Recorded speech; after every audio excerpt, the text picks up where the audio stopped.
Here we go, guys. We finally have chapter 168 hot off the press, and guys, this one is insane. Like, there's just stuff in here that happens that it literally breaks my mind and totally breaks the series. And on top of all that, it's a long one, so why don't we just get right into it? So this chapter picks up in the heat of battle, Saitama and Garou going at it. Garou is opening more hyperspace gates, lands a couple blows on Saitama before Saitama responds back, punching through the same hyperspace gate and nailing Garou right in the face. Garou then tries to open another portal to travel through it, but of course Saitama is on the other end of it, already waiting to give him one good blow to the gut. But at the same time, Garou does a super massive drop kick on his head, sinking half of his body into the ground. So Garou opens yet another hyperspace gate to try to get a sneak attack on him, but of course Saitama's too fast. He's already way above him, catapulting himself from a rock straight down into Garou and just karate chops him right on the top of the head, sending this massive shockwave to everything around them. And then they just continue to trade powerful blow after blow. And then we start seeing these like diagrams of Garou and Saitama. And what I think that Garou was trying to convey here is that with every feat of power that each one of them performs, Saitama just keeps getting exponentially stronger than him, or like the power gap between both of them becomes more and more apparent. So Garou goes for another blow through a hyperspace gate, but Saitama just stops it without giving any expression at all. But it turns out that Saitama actually needs to sneeze, so he grabs onto Garou's fist and lets out this enormous sneeze that literally splits the fragmented rock of Io and has so much power that it literally cuts through the thousands and thousands of miles of gas that's on the surface of Jupiter and goes and hits it all the way to the core. Like, I mean, just look at this colored panel, guys. This is absolutely incredible. Like, a freaking sneeze from Saitama is causing this to happen. I just think that's so hilarious and so badass at the same time.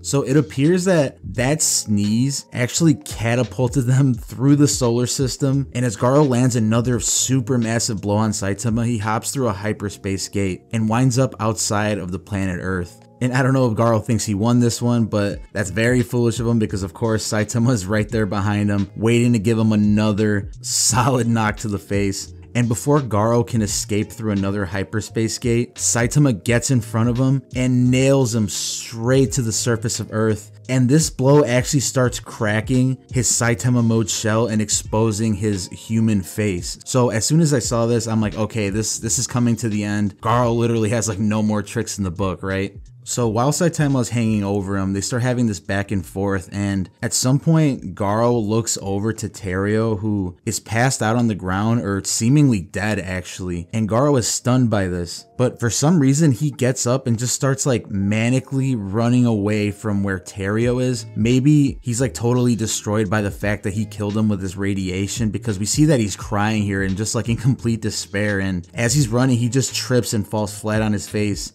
and continues to cry. And him and Saitama continue to have their back and forth. And I'm assuming this is when they're kind of having their heart-to-heart about what his real intentions are and kind of talking about the error of his ways. And you know, obviously we're going to get more details about this conversation once the English translations drop, but it seems like they come to some sort of agreement, because the next thing that happens is probably one of the craziest things I've seen happen in this series, and that's saying a lot. Because Garou starts charging up this like galaxy looking portal in the center of his stomach, but as this happens, it seems that God has begun confiscating Garou's powers, because we see that his cosmic shell is leaving him from the feet up. But before he does this, from my understanding of what happens, Garou does some like atomical nonsense to either send Saitama to like another multiverse or resets time, because Garou's body begins to crumble away, and then Saitama's surrounded by these like vague images of the fight that they just had, kind of like going back in time type stuff. And once Saitama gets to the part where Garou first presents himself in front of all the heroes and civilians when he first gets his cosmic powers, he just nails him right in the face and completely obliterates his cosmic shell before any of the events that we saw in the last couple chapters took place. And we see that Genos is still alive, so of course this is before he kills Genos. And of course everybody is stunned because they're like, what the hell just happened? Who is this guy just just showing up out of nowhere, punching Garou right in the face. But then we see that Garou's power is starting to leave him.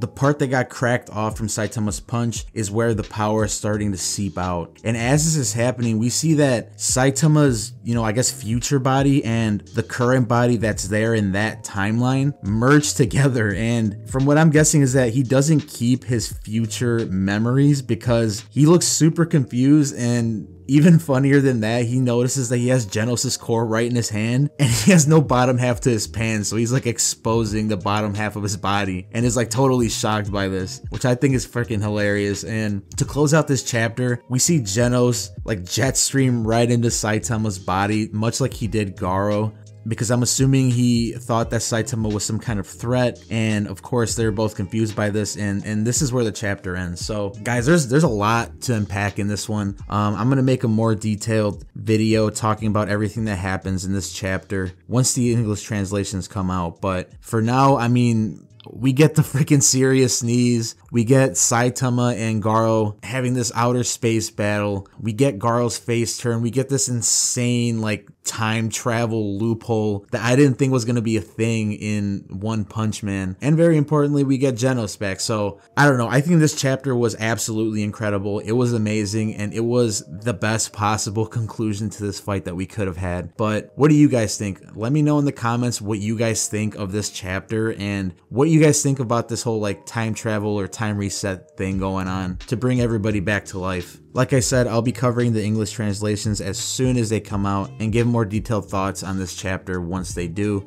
So please make sure to subscribe and turn on notifications so you know as soon as that drops. Because hey, I am recording this like 30 minutes after the chapter came out. So as soon as the chapter's out, you'll know. But until next time guys, I'll see you later.